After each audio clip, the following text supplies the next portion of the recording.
Hey gang, it's Paul with Stud Pack. Welcome back to our channel. Jordan and I are on an emergency mission this weekend, gang. Check it out. We are actually at my mom's house. We've been here before. You've seen us fix up the hall bath. We changed that old rotten cast iron toilet flange to a modern plastic one. But now we're in the master bath. And she's got this tub she's been using for 30 years.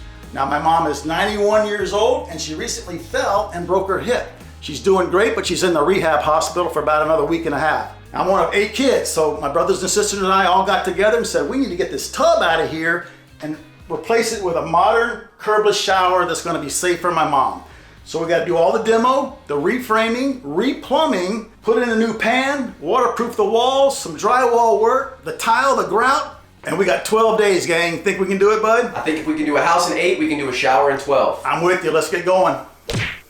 So before we get started with demo, a little backstory on this house. So built post World War II, right? So it's a raised foundation, and this is the original back wall of the house. This whole master bath suite is an addition, but it's a raised foundation. So that's gonna make it a little easier for us to recess the floor for the curbless shower. Now on this channel before, we've recessed the floor on a concrete slab, and that was a lot of work. All that chipping and dust, but hopefully this will be a lot easier. If you have any tips and tricks for that, let us know down below in the comments. The other challenge here is this floor is gonna stay. So we're gonna have a transition between the new shower floor and this floor, you know, without a curb or anything, but it's gotta be waterproof too. So that's gonna be a little bit of a challenge. We've never done anything like this on our channel before. We're very excited to get started, but before we do, get down there below in the comments, give us your own tips and tricks if you've ever done this before on how you recess a shower on a raised foundation. And while you're down there, be sure to smash that like button and consider subscribing. All right, I've already removed the shower rod, the 2 grab bars, a towel bar on this wall, and now we're ready to remove all the plumbing trim, and then we're ready to start demoing this tile. Let's get going.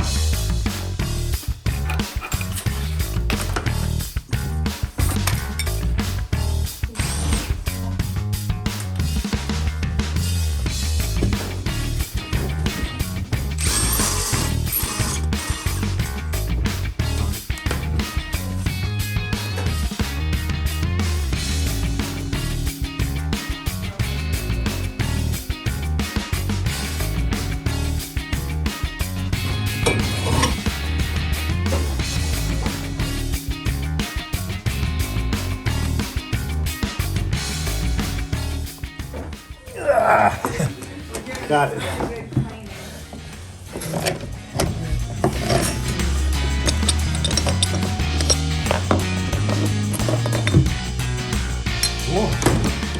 All right, we got all the plumbing trim off. Very easy, gang. Usually it's just a matter of some set screws or just unscrewing everything. You saw how we did it. You've probably done it yourself, but we got it all off the wall. This screw was stripped, so I'm gonna get Jordan on some vice grips, back that one out, and it's all done. While he's doing that, I'm gonna grab the buzz saw and we're gonna follow this tile right here, cutting through the drywall on this side and all the way around the top, and this tile is ready to come down.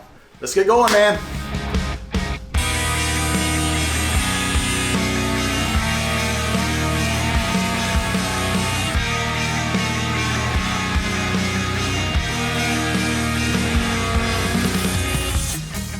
All right, all our cuts are made all the way around. Now, when I was doing this wall, I noticed that the blade on the buzzsaw didn't go all the way through the drywall. I think what I was hitting was the original sheathing on this old exterior wall, right? Well, probably. Look how thick this door is. Right. So they definitely just built over it. Yeah, they just put the drywall right on the wood sheathing, probably tongue and groove 1x6s.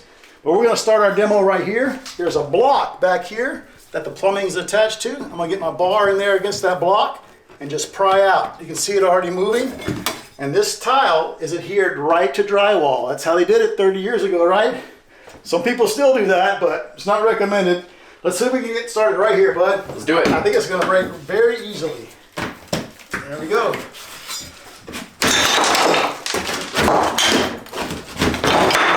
All right. Super. So it begins. Yep, we're just gonna let everything fall in the tub and we'll haul it outside.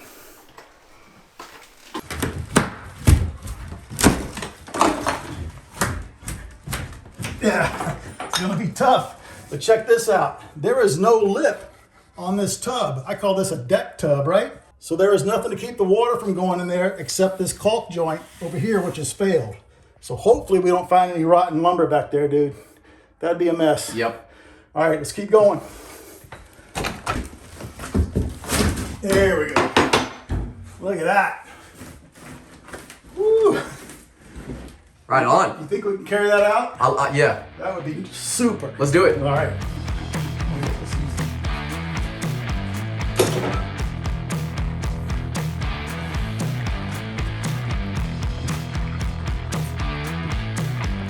Stud Pack hoodie, studpack.com.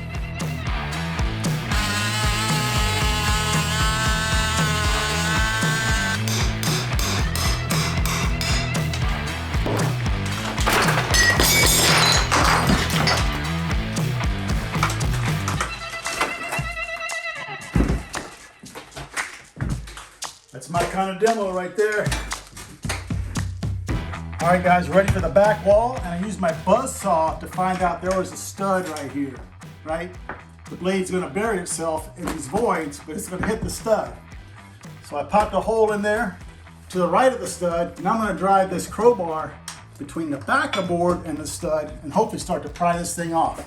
Let's give it a shot.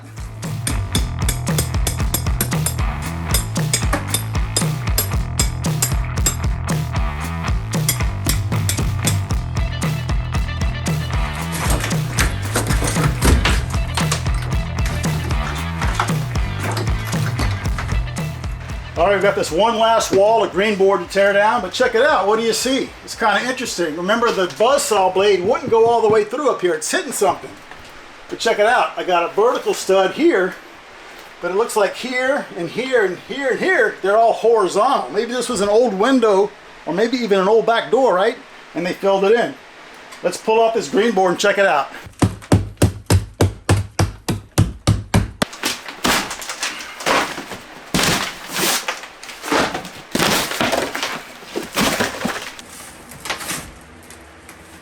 All right, guys, that was so easy. We got all the walls down and outside. Let me walk you through what we found. On this wall, we had 1/2-inch green board, and the tile was right on the green board. Adhered right to it with thin set, hopefully. Same thing here, green board, then the tile. Back on this wall, the original outside wall of the house, they put up their green board, but then they had a big gap here. So they filled that gap with 1/2-inch backer board, and so then the tile was sitting on top of this tub right here. And just like we said, this was an old window. There you go. You can kind of see where the window sill used to be. And the header of the window is up here in this pocket. And they just filled it in with some shiplap right there. So that's the old outside wall of the house, just like we mentioned earlier. Now we're ready to get this tub out of here. So remember I mentioned earlier that this is a deck tub. What's a deck tub? Well, a deck tub sits on a deck, just like this right here. We've actually done one on this channel before. And typically this deck would extend flat like this on all 4 sides, because you don't have a flange here for the tile and the waterproofing to sit over. Because there was no flange here, they were just relying on that thin bead of caulk to keep the water out. Now if you come back here, you can see the water actually did get through. See the mold and the paper's rotten? Now hopefully that's the extent of the damage. I hope it is, because I don't really want to reframe this house. What do you say we pull this tub out of here and see if there's any water damage, bud? Let's do it. All right.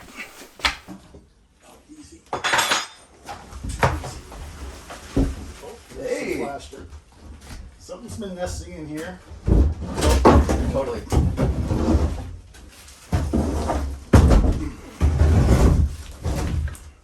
Wow. This big old hole. Oh man. I wonder. I'm gonna grab here just to lift. Okay.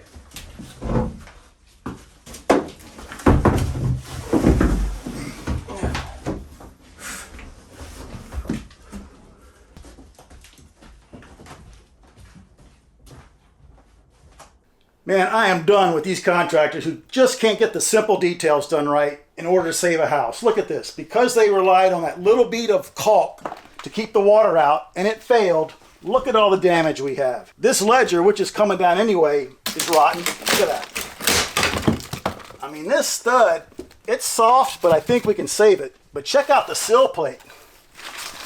It's done, gang. We got to fix it.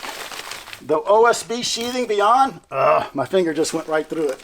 Remember that 12 days we talked about earlier? Looks like we're going to be working nights, dude. But look at this, gang. We got a nest in here. We got some kind of big droppings over here. All these leaves, they either came through here. I don't know why there's a hole there. I wonder if it just rotted through, bud. I think it really did. Yeah, or they came through here, but there's actually a little step right here on the foundation. They could have just hopped up here. And I don't think that's a rat. That's a pretty big little rodent right there, maybe even a cat. Or the king rat. Yep. But they did do something right. At least they put a setting bed under the fiberglass tub so it wouldn't flex. But check this out. It looks like they just got a big bag of all-purpose drywall compound and dumped it on there. See how it's all cracked? If that were mortar or plaster, I don't think it would crack like that. But why don't we get our mask on to clean this up, because we got some kind of rodent in here, right? We get all this ledger out of here, and then we're gonna cut the subfloor out and see if we have any damage under the house. Oh man, what a mess.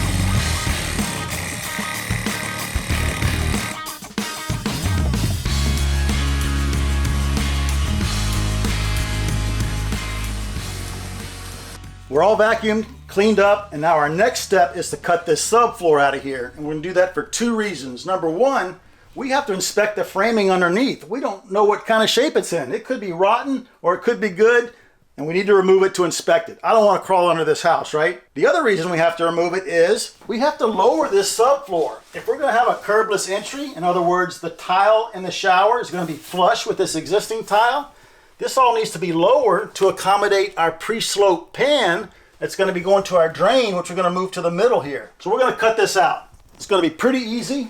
On these three sides where there's existing walls, we're just going to let the shoe of the circular saw right against the framing. But in the front here, check it out.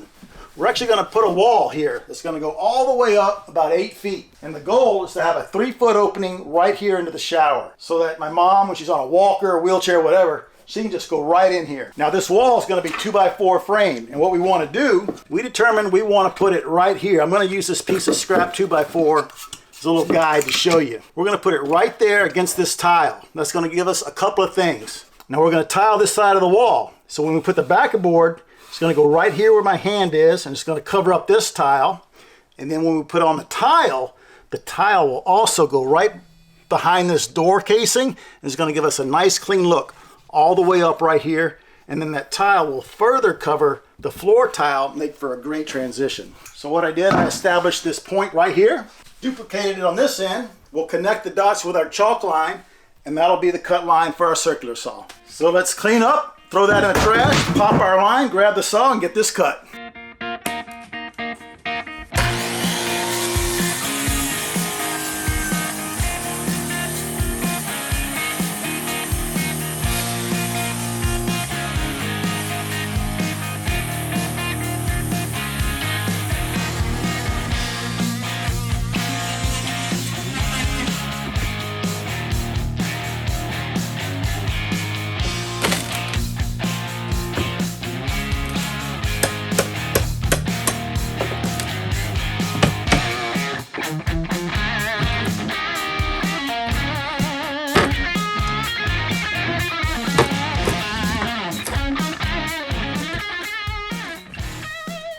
We got the subfloor out of here and inspected the framing, and it actually isn't too bad, gang. Follow me down here and let me show you what we're up against.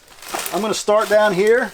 I got a 6x6 pressure treated sill, and it's fine. The rim joist right here, it's pretty good. I mean, very good at the bottom. At the top here, it's a little bit soft, but I can't repair that rim joist because on the other side of this exterior wall is a full wooden deck. I'd have to remove that whole deck, move everything, and I think I can just save the rim joist. That's what I'd rather do. So these joists right here, these are 2x10s, and they span less than 10 feet to the other wall over here on my right, your left. And they are actually in great shape too. I think we caught it just in time. We're gonna keep working up. As you can see, the plywood subfloor here is shot, as well as the sill plate. Look at that. I can probably pull it out. Well, there you go.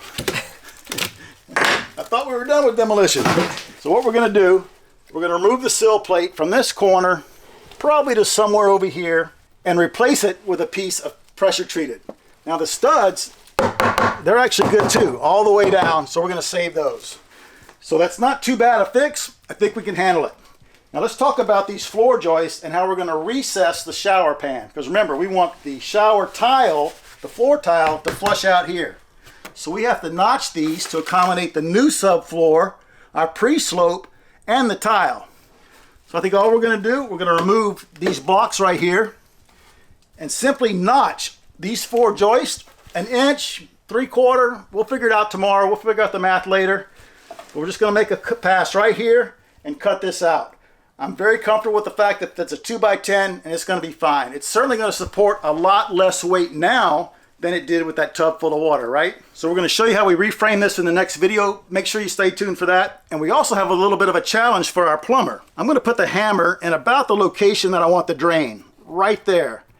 Now this block's going to be gone, but as you can see, we're landing right on top of this 4-inch combo. But I think you can cut in right here and put the P-trap drain right there where my hand is, and that'll be fine. The other thing he's got to do, we're going to move the shower valve. This is a bathtub valve. We're going to change it to a new valve, and we're going to put it a little higher and put it right here so that my mom can just reach in, turn on the water, and the shower head's behind Jordan. She won't get wet when she turns the shower on. So we're going to show you all that in the next video. Make sure you stay tuned for that. Let me hop out of here. Oh, what a day. So guys, that was a great start on this project. Make sure you got to waterproof that like button, gang, so it doesn't leak and ruin your house like this did. Get down below, ask us some questions, drop us some of your great comments like you always do. Subscribe if you haven't already, and we'll see you on our next video when we frame this shower.